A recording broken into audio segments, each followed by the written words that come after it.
The unbelievable tale of a 70-year-old mother, humiliated by her son's wife, only to rise again. What if the person you loved and trusted the most dismissed your pain as delusion? This is the heartbreaking journey of Mary, a 70-year-old mother who faced relentless humiliation from her daughter-in-law while her own son turned a blind eye. Mary Thompson, a 70-year-old widow, was a woman of grace and dignity. After her husband passed away, her son David and his wife Sarah invited her to live with them, promising love and care in her twilight years. Mary, filled with hope and gratitude, moved into their suburban home, believing she would find comfort in her family's embrace. She had always been an affectionate mother, supporting David through every challenge and celebrating every achievement. Now, she looked forward to spending her remaining years surrounded by her family. Mary was a small, fragile woman with silver hair that framed her gentle face. Her blue eyes, though weary with age, sparkled with kindness. She had a quiet strength, the kind that comes from a lifetime of enduring and overcoming. Her days were simple. She enjoyed tending the garden, knitting blankets, and sharing stories with her grandson, Timmy. But beneath her calm exterior, Mary harbored a growing sense of unease. Sarah, David's wife, was a woman of contrasts. Outwardly charming and sociable, she had a streak of cruelty that she reserved for Mary. Sarah's behavior towards her mother-in-law was a far cry from the warmth she exhibited in public. It started with small slights, dismissive comments, a harsh tone, and a general air of impatience. Mary tried to brush it off, believing that it was just a misunderstanding or a bad day. However, these incidents soon escalated into a daily torment. One evening, as Mary set the table for dinner, Sarah stormed into the kitchen. "What is this mess?" she snapped, glaring at the slightly crooked placement of utensils. Mary flinched at her tone, quickly adjusting the silverware. "I'm sorry, Sarah. I'll fix it," she said softly. But Sarah wasn't satisfied.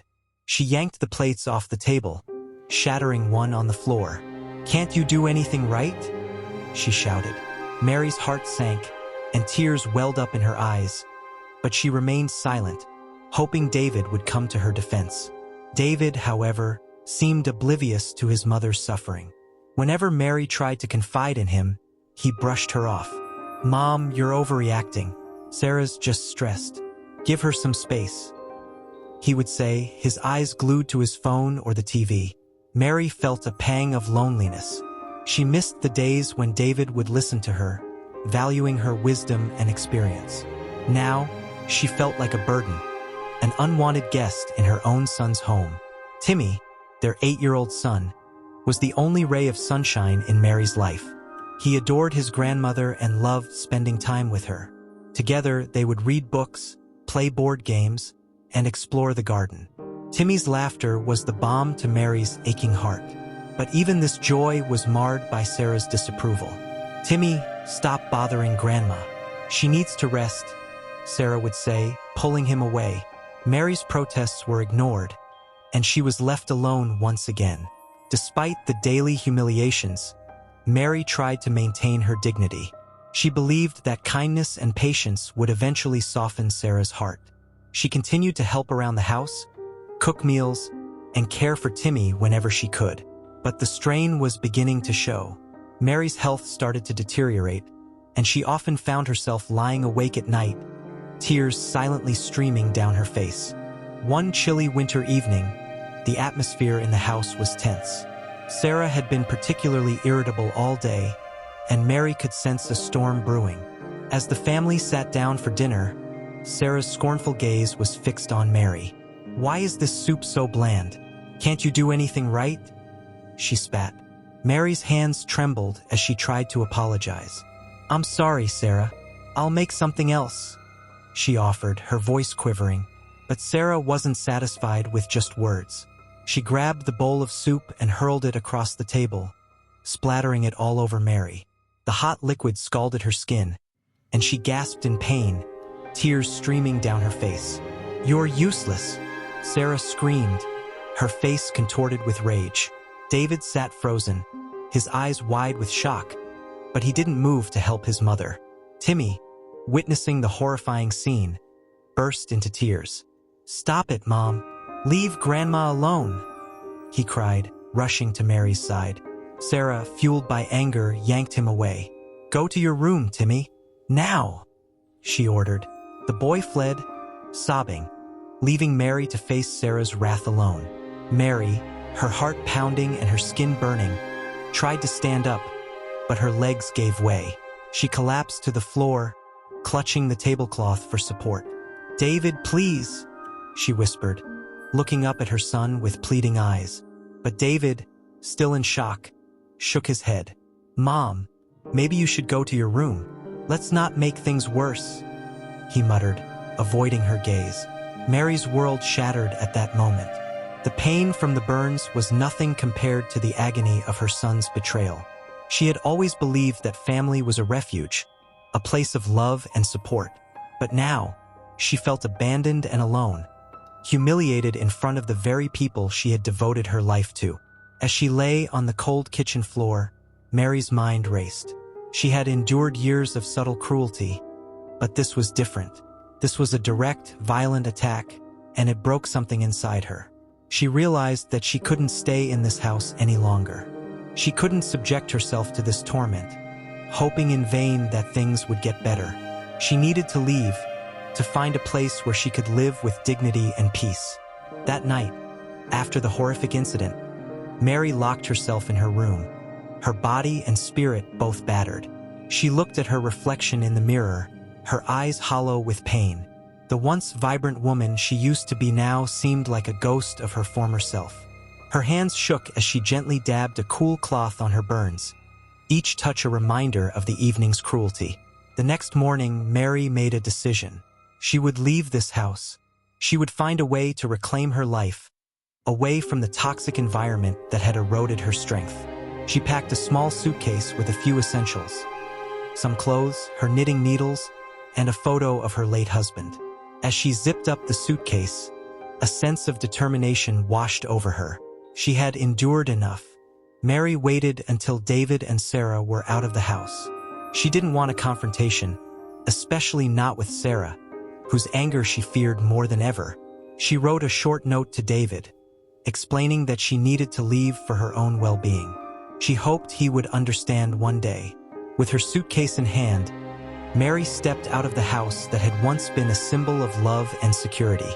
The air outside was cold, but it felt liberating. She took a deep breath, savoring the crispness of freedom.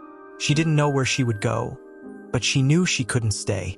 Mary decided to go to the local community center. It was a place where she had volunteered in the past, helping with various events and activities. She hoped they could offer some assistance or at least point her in the right direction. When she arrived, the staff welcomed her warmly, recognizing her from her volunteer work. "Mary, it's so good to see you. How can we help you?" asked Lisa, one of the coordinators. Mary, holding back tears, explained her situation. Lisa listened intently, her expression softening with empathy. "You're incredibly brave, Mary. We'll help you. Let's find a safe place for you to stay." The community center arranged for Mary to stay at a nearby women's shelter. It was a modest place, but it offered safety and support. The other women there had their own stories of struggle and survival, and they welcomed Mary into their fold.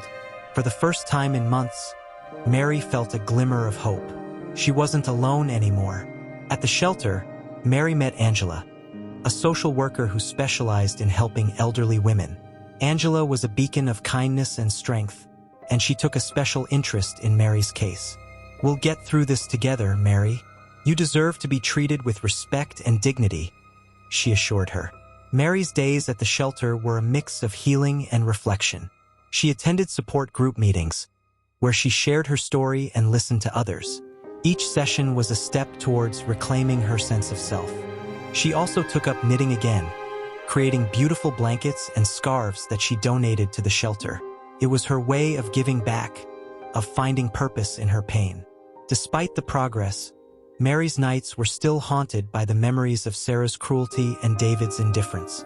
She wondered if her son missed her, if he regretted not standing up for her.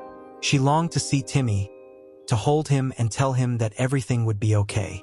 But she knew she had to focus on her own recovery first. She had to rebuild herself before she could reach out to her family. Just as Mary began to find her footing at the shelter, life threw another devastating curveball her way. One afternoon, Angela approached Mary with a somber expression. "Mary, there's something you need to know," she said gently. Mary's heart sank, fearing the worst. "What is it, Angela?" she asked, her voice trembling. Angela took a deep breath. "David was in an accident. He's in the hospital. It's serious." Mary felt the room spin. Her son, her only child, was in danger, and she wasn't there for him. The pain of their last encounter, his betrayal, melted away, replaced by an overwhelming need to be by his side. "I need to see him," she said, her voice barely above a whisper. Angela arranged for transportation to the hospital. The ride, there was a blur of emotions for Mary: fear, guilt, and a desperate hope that David would be okay. When she arrived, she rushed to the intensive care unit, where she found Sarah sitting in the waiting area, her face streaked with tears. "Sarah, what happened?" Mary asked, her voice filled with concern. Sarah looked up, her eyes red and swollen. For a moment, the hostility between them was forgotten. "He was in a car accident. The doctors are doing everything they can," she said, her voice cracking. Mary's heart ached as she saw her son lying unconscious, hooked up to machines. She gently took his hand, tears streaming down her face. "David, I'm here," she whispered, hoping he could hear her. She prayed silently, pleading for his recovery. Despite everything, he was still her son, and she loved him deeply. Days turned into weeks, and Mary rarely left David's side. She slept in a chair by his bed, willing him to wake up. The hospital staff grew used to her presence, offering her kind words and support. Even Sarah, who had initially kept her distance, began to soften. The shared worry for David's life created a fragile truce between them. One evening, as Mary sat by David's bed, Sarah approached her hesitantly. "Mary, I'm sorry," she said, her voice breaking. "I was so cruel to you. You didn't deserve any of it." Mary looked at her, seeing the genuine remorse in her eyes. She reached out and took Sarah's hand. "We all make mistakes, Sarah. What matters is that we learn from them," she replied softly. The tension between them eased, replaced by a tentative understanding. They both wanted the same thing: for David to recover. Mary's strength and resilience in the face of adversity had not only earned Sarah's respect, but also her heartfelt apology. It was a small step towards healing the wounds of the past. David's condition slowly improved, and one day he finally opened his eyes. Mary's heart leapt with joy as she saw him awaken. "David, you're awake!" she exclaimed, her voice filled with relief.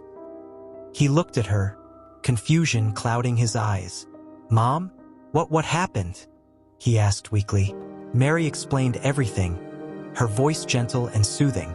David listened, tears filling his eyes as he realized the extent of his mother's suffering.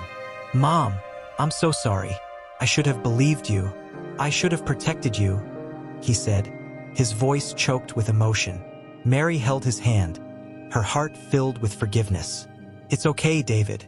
We're here now, and that's what matters," she said, her voice steady. She knew that their journey towards healing would be long, but they had taken the first crucial step together. As David continued to recover, Mary found herself grappling with mixed emotions.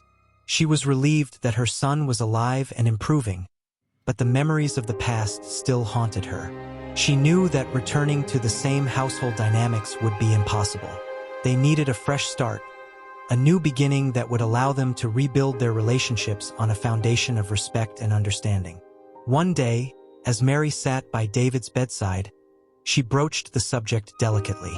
"David, when you're well enough, I think we need to have a serious talk about our living situation," she said gently. David looked at her, his eyes filled with understanding.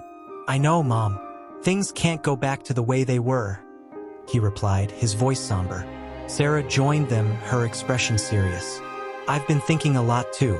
We need to make changes, for all of us," she said, They discussed various options, considering what would be best for Mary's well-being and for their family dynamic. It was clear that Sarah had a lot of work to do to regain Mary's trust, and she was willing to put in the effort. After much discussion, they decided that Mary would move into a small apartment nearby. This arrangement would allow her to maintain her independence while still being close to her family.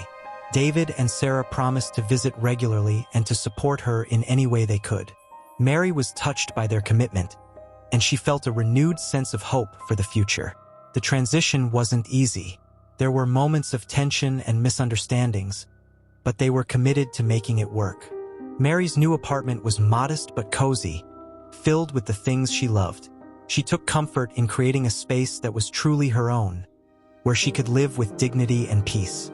David and Sarah kept their promise, visiting frequently and involving Mary in family activities. Timmy was overjoyed to spend time with his grandmother again, and their bond grew even stronger.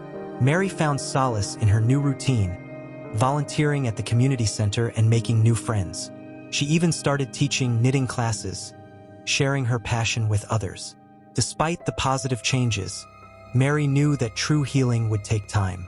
She continued to attend support group meetings, finding strength in the shared experiences of others. She also maintained a close relationship with Angela, whose unwavering support had been a lifeline during her darkest days. One afternoon, as Mary was preparing for her knitting class, she received a call from Angela. "Mary, there's someone here who wants to see you," she said. Mary was puzzled but agreed to come to the center. When she arrived, she was greeted by a surprise visitor, her estranged sister, Linda. Linda and Mary had been estranged for years due to a family dispute. The sight of her sister brought back a flood of memories and emotions. "Mary, I heard about everything you've been through. I'm so sorry. Can we start over?" Linda asked, her eyes filled with tears. Mary felt a rush of emotions, but she knew that life was too short to hold on to grudges. She embraced her sister, tears streaming down her face. "Yes, Linda, let's start over," she said, her heart filled with forgiveness and hope. Mary's life gradually found a new rhythm, one marked by healing, growth, and newfound independence. The support from her family, friends, and community played a crucial role in her recovery. She had endured immense suffering, but she had emerged stronger, more resilient, and more determined than ever. One sunny morning, as Mary sipped her tea and looked out the window, she reflected on her journey. She had faced humiliation, betrayal, and intense emotional pain, but she had also discovered her inner strength and the power of forgiveness. She had learned that true family is not defined by blood alone, but by the love and support that people offer each other. Mary decided to share her story with others, hoping to inspire those who were going through similar struggles. She began speaking at local events and community centers, her words filled with wisdom and compassion. Her story resonated with many, and she became a beacon of hope for those who felt lost and alone. One day, as she was finishing a speech at the community center, she saw Timmy standing in the audience, clapping enthusiastically. His presence reminded her of the importance of perseverance and the impact of her journey on the next generation. She smiled, feeling a deep sense of fulfillment. David and Sarah continued to work on their relationship with Mary. They attended family therapy sessions, learning to communicate better and to understand each other's perspectives. Sarah made a concerted effort to show Mary respect and kindness, and their relationship slowly mended. It wasn't perfect, but it was a start. Timmy's bond with his grandmother grew even stronger. He loved spending weekends at her apartment, helping her with her garden and listening to her stories. Mary cherished these moments, knowing that she was creating lasting memories with her grandson. As Mary's life settled into a peaceful routine, she received an unexpected letter from a publishing company. They had heard about her story and were interested in turning it into a book. Mary was hesitant at first, but with encouragement from her friends and family, she agreed. She poured her heart into writing, detailing her journey with honesty and grace. The book, titled Rising Again, A Mother's Journey from Humiliation to Hope, became a bestseller. Mary's story touched the hearts of many, inspiring them to find strength in their own struggles. She received letters from readers all over the world, thanking her for sharing her experience and giving them hope. Mary's life had come full circle. She had faced unimaginable hardships, but she had also found healing, forgiveness, and a new sense of purpose. She knew that her journey wasn't over, but she was ready to face whatever came next with courage and resilience. As she stood on the stage at a book signing event, surrounded by friends, family, and supporters, Mary felt a profound sense of gratitude. She had not only survived but thrived. She had turned her pain into a source of strength and inspiration for others. With a heart full of hope and a spirit unbroken, Mary looked out at the crowd and smiled. She knew that she had risen again, stronger and more determined than ever. Mary's story is a testament to the strength of the human spirit and the power of resilience. She faced humiliation, betrayal, and immense pain, but she emerged stronger, with a renewed sense of purpose and hope.